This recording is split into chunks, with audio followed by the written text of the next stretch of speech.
नमस्कार दोस्तों।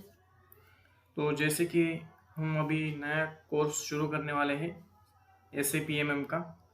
तो आइए पहले हम देखते हैं कि इसमें व्हाट इज़ सैप।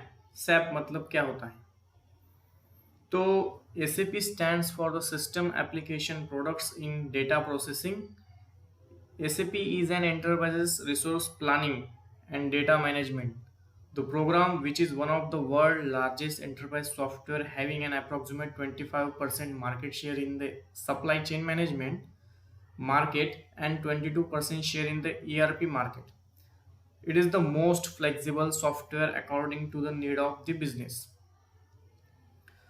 बेसिकली अभी जो पूरे वर्ल्ड वाइड यूज हो रहा है वो SAP है, system application and product in data processing. Means यदि आपको कोई मटेरियल का मूवमेंट करना हो, कोई मटेरियल लाना हो, तो आप ये कैसे रख सकते हैं। आपके पास कुछ सिस्टम होना चाहिए, वो कुछ डेटा स्टोर करने के लिए। तो पहले क्या होता था, ERP है, अभी भी है, मतलब ERP एंटरप्राइज रिसोर्स प्लानिंग। जो कंपनियां छोटी होती है तो उनको अफोर्ड नहीं होता है। तो जो इंडियन कंपनीज होती है, छोटे ऑर्गेनाइजेशन जिनका टर्नओवर 1-2 करोड़ से कम है या मतलब 5 करोड़ तक है, कोई बड़ा ग्लोबली सेंट्रलाइज का उनका ऑर्गेनाइजेशन नहीं है। मतलब मान लीजिए कोई एक्स कंपनी है, वो इंडिया में है लेकिन अमेरिका, दुबई, चाइना में नहीं है, ठीक है। तो इनके लिए कोई सैप इम्पोर्टेंट है ऐसी कोई बात नहीं है। इनका ERP सिस्टम रहेगा तो भी वर्क स्मूथली चलेगा। लेकिन मान लीजिए अभी जो कंपनी ले लो आप, टाटा मोटर्स है। अभी ये टाटा मोटर्स जो कंपनी है ये वर्ल्ड वाइड है। तो वर्ल्ड वाइड के लिए इनको अभी कंपनी का प्लांट एक इंडोनेशिया में रहेगा, एक जापान में रहेगा, चाइना में रहेगा। तो मान लीजिए, तो यहाँ पे हम कैसे करेंगे। तो फिर ये सेंट्रलाइज सिस्टम होना चाहिए। मैं अगर पुणे प्लांट में बैठा हूँ और मुझे एक गाड़ी चाहिए तो क्या करेंगे।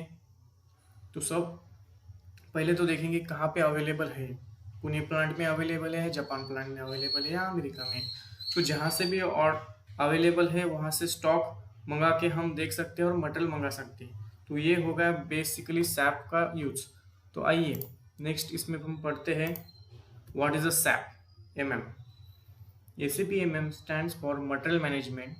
It is one of the most important module for the procurement of the material. In this module, material and vendor related transaction are configured. SAP material management में मतलब जो पूरा सप्लाई चेन है वो SAP मटेरियल मैनेजमेंट के अंदर आता है। अभी मान लीजिए आपको यदि एक पेन चाहिए तो इसके लिए प्रोसेस क्या है, आप दुकानदार के पास जाएंगे, पेन लेंगे। लेकिन दुकानदार कहाँ से लाएगा, उसका एक कोई बड़ा रिटेलर रहेगा, उसके पास जाएगा, उसके पास से एक पेन ले आएगा। सही बात है।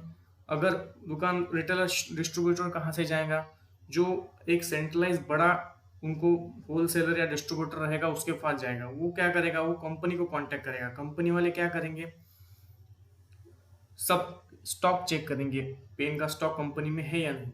अगर रहेगा तो उनको डायरेक्टली दे देंगे, और नहीं रहेगा तो मटेरियल जो बड़ी कंपनी है वो उनके सप्लायर पे देखेंगे। सप्लायर क्या होगा, आगे सप्लायर से पेन का पार्ट जो है वो मंगा लेगा और फिर बाद में सप्लाई करेगा। ये पूरी प्रोसेस को क्या होता है, इसमें पूरा फ्लो ऑफ मटेरियल आता है, फ्लो ऑफ गुड्स आता है, फ्लो ऑफ कैश आता है, रिवर्स फ्लो ऑफ मटेरियल आता है, पूरा मटेरियल आता है। मतलब पूरा मटेरियल का मूवमेंट, ट्रांसपोर्ट भी पूरा आ गया है इसमें। तो उसको कहते हैं हम SAP मटेरियल मैनेजमेंट। आइए नेक्स्ट।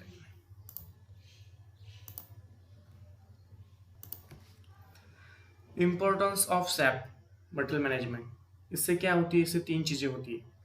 इन्वेंट्री कंट्रोल मैनेजमेंट हो जाती है, integrated material with order models, manage the material at right time in right quantity and right value. अभी बिजनेस विदाउट सैप कैसे हो सकता है। यदि मान लीजिए आपके पास कोई सिस्टम नहीं है, कोई बोलेगा कि ये 10 कार मुझे चाहिए, कस्टमर आपको किसको फ़ोन करेगा, सेल्स टीम को फ़ोन करेगा। सेल्स टीम क्या बोलेगा, इन्वेंट्री में बोलेगा, कभी प्रोडक्शन प्लानिंग में जाएगा, कभी परचेस के पास जाएगा और बोलेगा कि भाई मुझे 10 गाड़ी चाहिए, अर्जेंट, क्या कर रहे हो, चाहिए, कस्टमर मांग रहे हैं। तो यदि आपके पास कोई सिस्टम नहीं है तो फिर सेल्स वाले के पास एक सिस्टम होना चाहिए, प्रोसेस होना चाहिए कि मटेरियल कैसे मंगाया जाए। तो सेल्स वाले को काम है कि इन्वेंट्री से चेक करना होगा, या फिर डिस्पैच से चेक करना होगा, या फिर प्रोडक्शन प्लानिंग से चेक करना होगा मटेरियल है या नहीं। तो इसके लिए पूरी एक सिस्टम चाहिए, मतलब कोई भी किसके ऊपर डिपेंड नहीं, मतलब अब मटेरियल नहीं है तो कोई किसी के ऊपर ब्लेम कर सकता है, ये अगर विदाउट सैप यूज करते हैं तो। लेकिन यदि आपके पास सैप है तो फर्स्टली क्या होगा, मटेरियल आने के बाद सर्विस टीम क्या करेंगे, चेक करेंगे मटेरियल, स्टोर में चेक करेगी, स्टोर वाले बोलेंगे, स्टोर वाले चेक करेंगे, स्टोर वाले रिस्पॉन्स कर देंगे सेल्स वाले को कि मटेरियल अवेलेबल है। तो मार्केटिंग वाले क्या करेंगे, लॉजिस्टिक्स टीम को कांटेक्ट करके मटेरियल जो है वहां से डिस्पैच करके डिस्ट्रीब्यूशन करके कस्टमर के पास पहुंचा देंगे। फिर कस्टमर्स के पास पहुंचने के बाद फिर जो भी पेमेंट वगैरह है वो मार्केटिंग टीम फॉलो अप करके पैसा मंगा लेंगे। फिर ये पूरा सप्लाई चेन का प्रोसेस है, कोई डिफेक्ट आया, इश्यू आया तो फिर कस्टमर फिर से मार्केटिंग टीम को जो भी उनकी मार्केटिंग देखता है, लॉजिस्टिक देखता है, तो उनको कांटेक्ट करेंगे और फिर मटेरियल के बारे में बात करेंगे। ये हिसाब से इनका सप्लाई चेन देखता है। तो ये बेसिक ओवरऑल व्यू हो चुका है अपना SAP MM का। Thank you.